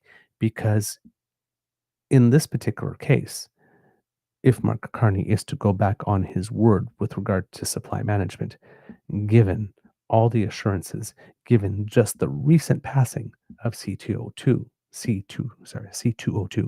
and also the fact that a lot of his support to getting very close to that majority came from the province of Quebec, and that a lot of his core team is from Quebec, right? André Bachand, his chief of staff, is the person, I can't remember his name off the top of my head. That's so terrible. Michael Sabia, the clerk of the Privy Council, was working from Hydro-Québec. He's got Mélanie Joly in his core group. He's got François-Philippe Champagne in his core group. And he's got Dominique Leblanc, who, though he's not from Quebec, he's from New Brunswick, still a Francophone first. So appealing to Quebec specifically, and that's, where a core group of his support is not something that he can, he gained a lot of political capital, let's put it that way. And to gain that political capital and then do something that would put supply management in any way on the table, especially after this bill has passed, cannot result in anything else, right, than support for him dropping there. And you have Yves-François Blanchet, ever the opportunist, right, just rubbing his hands together and itching for the opportunity to have a summer of protests against this federal government for having sacrificed in any way supply management. Because if anything is given, he's just going to point to it and go, see, I told you all you couldn't trust him. So this one will be a stickier situation for Mark Carney than the digital services tax. Let's look at the interview. I'm just going to make sure that I got things lined up for you, kids and cubs. There you go. Well, computer's working a little better now. Yay. Leveraged trade talks to get Canada to back off the digital services tax, and now his sights might be set on a bigger fish, or is it a cow? Trump has long complained about the system in place to protect Canada's dairy industry, known as supply management. A bill passed just last month that stops the system from being used as a bargaining chip in trade negotiations. But U.S. Ambassador to Canada Pete Hoekstra told Power and Politics he doesn't see that legislation as an obstacle in trade talks. I have a strong belief that if we negotiated a trade, that if the Prime Minister and the President got to a trade agreement, okay, and for whatever reason it included something that Parliament said you can't do that the Prime Minister probably could find a way to get Parliament to do its will. Prime Ministers and Presidents, they've got a tremendous amount of power. Okay. Again, right? You see that attitude towards the law? Right? If there's a law and Parliament has said that you can't do that, I'm sure he can find a way around that. He's got a lot of power. Prime Ministers don't have the same type of power that presidents do. This is a man that is incredibly uninformed about how the Canadian system works, which makes him a very odd choice for ambassador. But anyway, let's continue. Now, that legislation was put forward by the Bloc Québécois. I'm joined now by the party's agriculture critic, Yves Perron. Bonjour, Monsieur Perron. Bonjour. Listen, Donald Trump is in Iowa tonight. He has said he will be talking about his trade agenda as it relates to farmers. Sounds like another chance for him to weigh in on his complaints about Canadian dairy. I wonder how worried you are by Trump's attention. Well, I'm not that worried, but a little bit more. I will allow you that since Prime Minister Carney caved this fast on the digital service taxes. Yeah.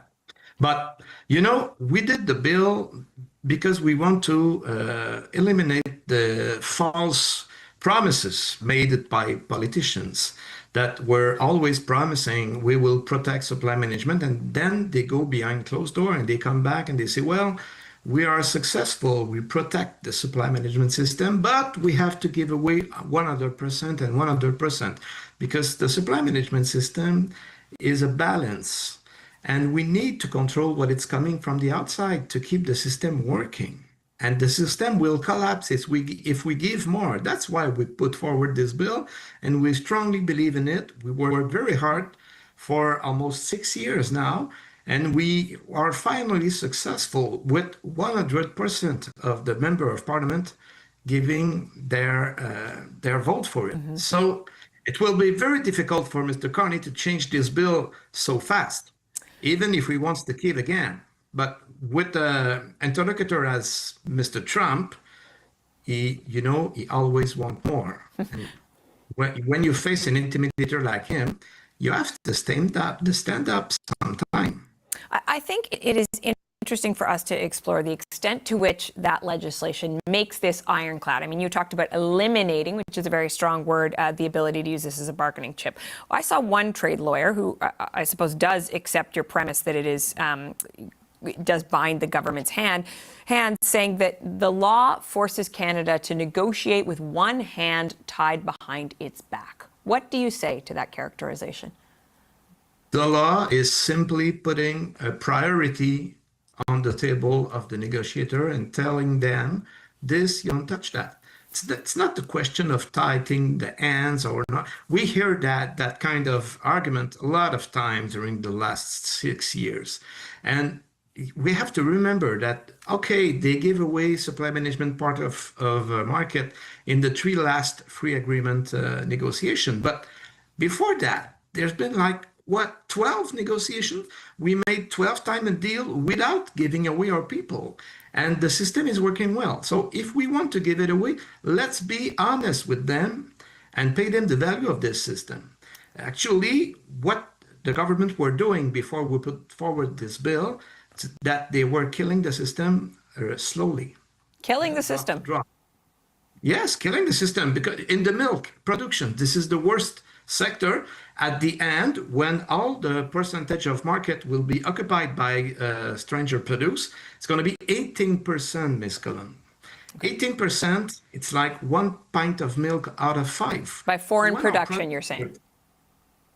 Yes. Okay. So 18% of the production. So when our producers will take the decision to reduce the production from 1 pint of milk, they cannot do it on 5. They will have to do it on 4.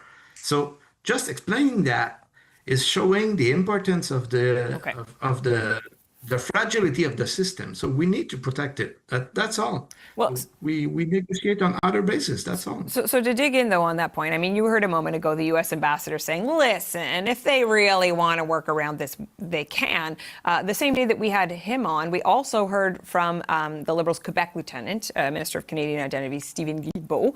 And this is what he had to say about the suggestion that there's actually much more flexibility there for the Prime Minister than we might think. I respectfully disagree with the ambassador's assessment. This is important not just for Quebec, it's important for many parts of the country, and we will stand by it. The Prime Minister has been very clear that supply management is not on a negotiating table. And certainly it did come up during the campaign. The Prime Minister made pronouncements on that front. Does that reassure you? Well, I'm sure happy to hear that from my friend Stephen, but you know, let's be honest, one with each other. Every government always can modify or change any laws, except the Constitution, because in Canada it's impossible. But all others, we can always change them. What we change in putting that in the law is that the government will want to change it, will have to pay the political price of doing it, instead of being hypocrite and promise to protect and come back and say, well, I had to give 2%. That's the whole point. So I understand what the ambassador is saying, and well, I don't agree with him neither, but it's always possible for every government to change law, but putting it in the law give us a protection, because no government will want to pay the political price of a new concession on supply management. That's the point. Before I let you go, I mean, you speak to this point of the political price. We know it is a powerful issue in Quebec, and certainly there are dairy farmers in British Columbia as well. But beyond those communities, I'm trying to think of someone somewhere else in Canada who right now is listening to this and says, we need to deal with the Americans. Why is this sector being privileged? Why should we say, oh my goodness, we must stay away from this, even if it's at the cost of perhaps a better deal for Canadians? A lot of things in your last sentence. Yeah. First, it's not only in Quebec. Yes. British Columbia as well. Yeah. You know, I made a lot of manifestation on the Hill, and I had people from Northwest Territory that were producers, and from people from BC, from Alberta, from everywhere. Mm-hmm. So this is not only a Quebec bill. Yes, I am a Bloc Québécois member. We work first for Quebec, but why shouldn't we be able to work for Quebec and Canada at the same time? We are happy for Canada at that time, you know? So this is one thing. The other, when people are saying this is, they have favoritism, there is favoritism before supply management system. This is not favoritism. This is a different system. They choose 50 years ago that they won't do any exportation. They will control the market, control the price, and the price is fair because it's based on the average cost of productions. Mm-hmm. So it's giving stability in our region, and it's giving us the possibility to keep family farm. You know how many cows there is in American farm? Some say 10,000 and more, 100,000, 50,000 on the same site. It's not the same thing. We're talking about something very different. They throw away more milk in Wisconsin than compared to all that we produce in Canada in 1 year. There are two different farms in the United States that can sell all the eggs we need in 1 year in Canada. Only one farm. Mm-hmm. So just imagine what happened when avian flu get in there. We have a lot of advantage, and the supply management system is giving stability not only for supply management, but also for other sectors, because it gives stability to all the economic system around them. Okay, I'm sorry to interject, but we are out of time. I do appreciate your time though today. Thank you very much for coming on the program. It's nice to speak with you. Bloc Québécois agriculture critic Yves Perron. There you have it, kits and cubs. really interesting points he's making here, right? Um, with the various little slicing and slicing and slicing off on supply management. There's 18% of the market now that is been given up over time. There is, as you mentioned, farms in the United States that are so big that one farm alone could supply all the eggs that Canada needs, could just flood the market. But what happens if avian flu hits that farm then? We talked about that a little bit in the days, I think of COVID when we were talking about the, oh, I can't only think of the word in French now, the abattoirs, the slaughterhouses for beef, you know, and various meats. When each region had one, you could send things. And if something was happening at one, for example, there was a BSE scare in some area that and one had to be shut down. Well, you can send the beef to another one, and a little bit of built-in redundancy sometimes serves you, especially when you have these types of illnesses and conditions that are spreading throughout the animal population uh, and your food, and by extension, your food supply. So there's more to consider than just trade, right? One of the reasons the price of eggs went so high in the United States is because of all the birds that had to be culled. So sometimes concentrating all of your business in one location can yield some benefits, but often, as in life, too much is like not enough. Too much concentration, when something happens to that business, production goes offline for whatever reason, then all of a sudden there's a huge shock to the system, the overall system. And when there's a shock to the supply, then there's a price that comes with price shocks, right? So these are all things that you also want to avoid when you're planning an economy, right? It's not just the most efficient thing to the exclusion of everything else. You need to have some guardrails and some fail safes because things do go wrong. We saw that at the beginning of COVID when the vaccines, at the beginning when COVID vaccines were coming out, right? We were getting a supply in one spot, and then realized, I think it was in Belgium, and then they realized that they needed to increase their ability to produce, so the production line had to go offline for 2 to 3 weeks while they retooled for higher capacity. And it was just right at the beginning, right? We were the first to get some vaccines, and then our supply kind of stopped. And that's when you had Michelle Rempel saying, "Oh my God, we won't get supplies of vaccines like till 2035 or something like that." And of course, it was just 2 3 weeks, and then things came back online, and we were good again. But there was a shock, right? And that was in an emergency when there was a need and high demand and people wanted it. So these types of things can happen as well when it comes with food supply.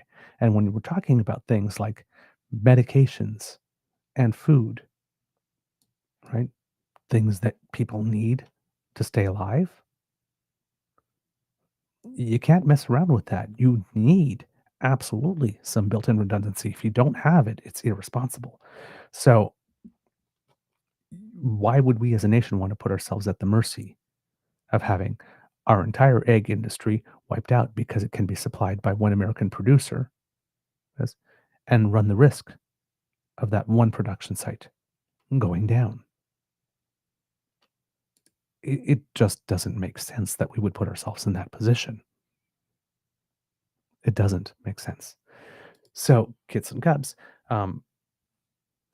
said this could be a stickier situation for the prime minister, because if the United States really, really, really insists on it, and claims that there's going to be no deal on it,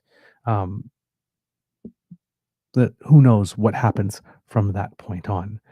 I would, if one were to assume something, and if Mark Carney was clever, well, when Pierre Poilievre was stating, he should get, when he gave away the digital services tax, he should have gotten, duties removed off softwood lumber.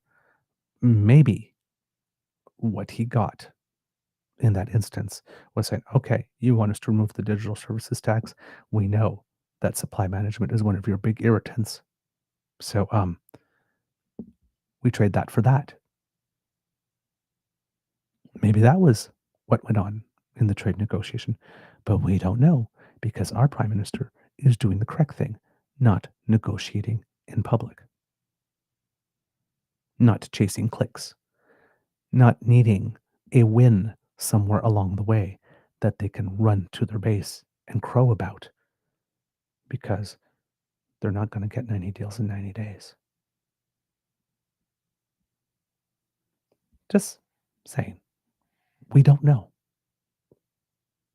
So there's a lot of people trying to fill in blanks with what they wish, want, or need to be true for their next part of their narrative to be able to go forward. But a lot of these people are commenting without knowledge of the facts. Only the people in the room know the facts at the moment.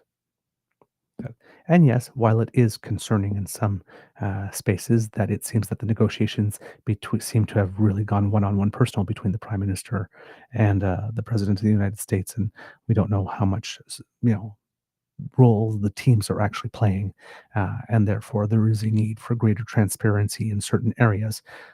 If that's the result, if that's the actual dynamic that's going on, you still want to be sure that you're not putting cards face up on the table during a negotiation. All right, kits and cubs, that's all that we have for this episode of the Daily Beaver Morning Show. We hope that you loved listening to us because we love making this for you. Remember that sharing is caring and word of mouth is priceless. So please tell your peeps and poops all about us. We really appreciate it when you do, especially when you share our content with a little few words of yours, explaining why it is you support it or why it is you appreciate it or how you agree with it or don't agree with it as well, right?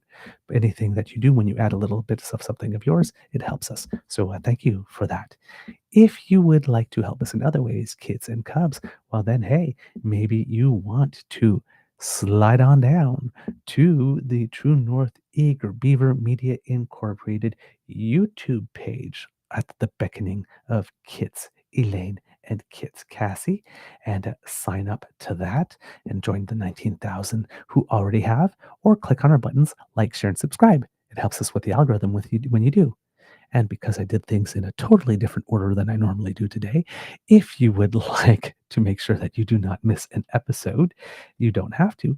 Thanks to the generous support of the Ray Girl, who sponsors our pod page, podpage.com/the True North Eager Beaver with a hyphen between each one of those words. And when you go there and click subscribe, when we have something fresh off the bandwidth, it comes directly to you. Did that rather smoothly, eh? Because while I was doing the YouTube thing in my head, I'm going, oh my God, I forgot to mention pod page. Okay, that's okay. I'll just slide it in after. There you go. There are no problems. There are only solutions here at the Beaver Lodge. And of course, if you listen to our podcasts and have the ability to give stars and reviews, please do so, kids and cubs, because that too helps us with the algorithm. If you would like to help us in other ways, kits and cubs, because we do incur some costs to bring this show to you, if you would like to help us with those, particularly in the summer months, because as you know, a lot of shows go offline and take a summer break, but we keep on producing some new content for you, especially those of you who like politics, so that you don't have to go without your fix during the course of the summer. So as being one of the only national programs that keeps on producing new content and full shows during the course of the summer, perhaps you would like to offer us a little support and encouragement with doing that. And you can do that by going to our coffee page, ko-fi.com/eagerbeaver, all in one word. And if you go there, you can make a donation to the Emergency Beaver Lodge, well, the Beaver Lodge Emergency Hydration Fund, where you can do your part to fight the scourge that is dry beaver. A dry beaver is a very unhappy beaver, but a moist beaver is extremely happy and frisky. So please, if you would like to keep your beaver moist, a little coinage in our tip jar, especially when it hits the bottom, makes that lovely sound, brings us so much joy and happiness. Thank you for your generous contributions. We really appreciate it. Everything goes back into the show. Now, if you would like to make sure that your transaction is 100% Canadian, especially after seeing Ambassador Fuckface on your screen, well, we have a solution for that too. A direct transfer from your email to ours. truenortheagerbeaver@gmail.com is our address. If you send us a little something that way, not only do we get 100% of your donation, but you avoid the CE Tech Bros, the ones that got us to ditch the digital service tax. So maybe you want to stick it to them a little bit by donating to us, by not using PayPal, but going direct to direct, 100% Canadian transaction, and we get 100% of your support. Thank you so much for everything that you do.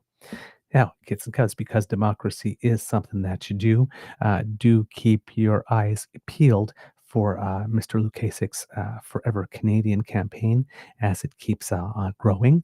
And he will definitely need your support, particularly if you're in Alberta. Please add your name to the signatures. Also, add your name to the signatures for those who want to create the Alberta PC Party. That would definitely be helpful and help have more democratic options in Alberta.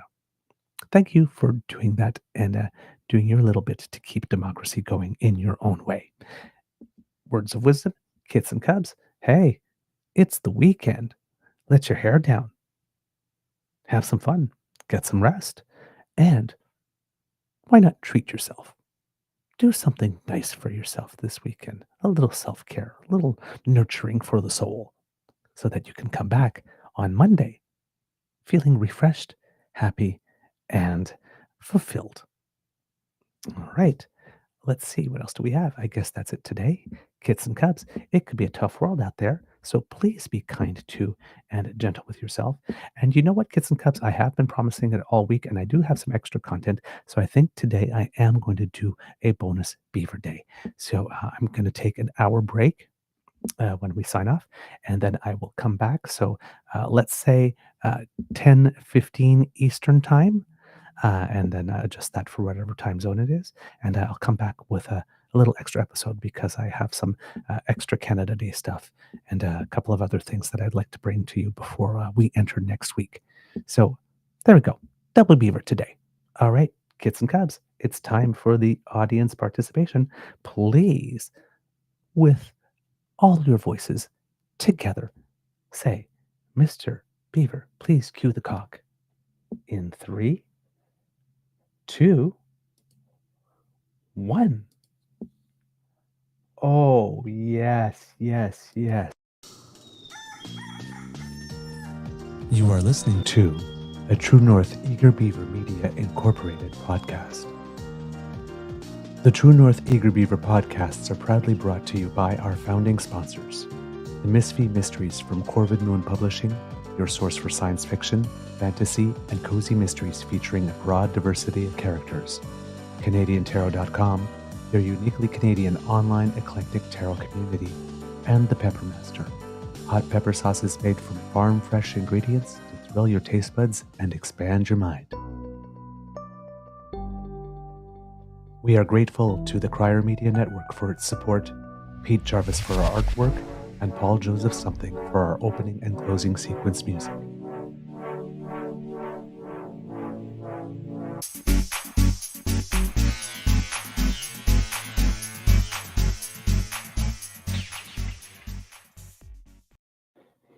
All right, kids and cubs, since we've been talking about dairy, we have to have an Easter egg for you, right?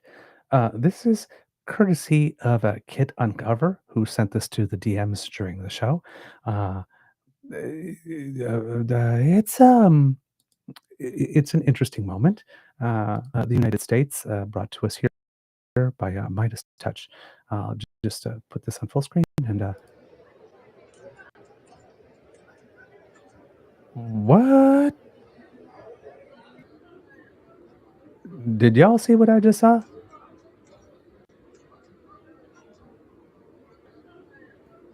Okay.